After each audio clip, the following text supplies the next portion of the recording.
Luto tayo mga kapatid. Ayan, ilagay na po natin yung ating sibuyas at bawang. At meron po tayong fresh na tamarind. At ilagay na rin po natin yung ating pork.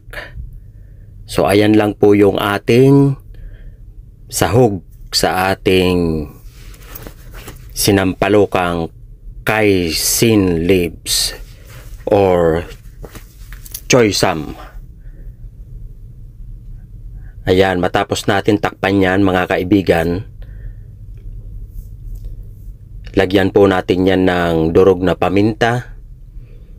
Ganun lang kasimple ang pagluto natin mga kaibigan ng inasimang kaisin leaves.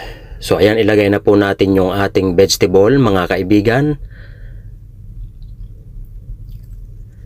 Marami mas masarap mga katiyoy friend.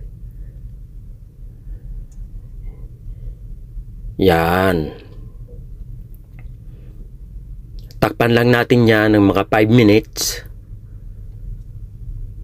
Ayun. After 5 minutes, haluin lang natin yan mga kapatid.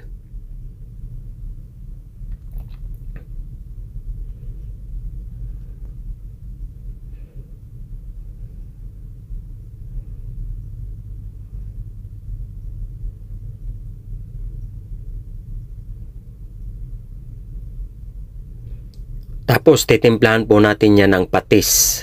So yan.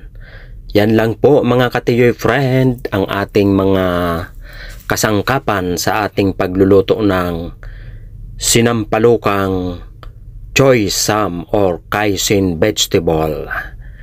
So ready to eat na po yan mga kaibigan. Luto na. At sabay-sabay naman po tayong kumain habang mainit pa ang ating sabaw. Thanks for watching.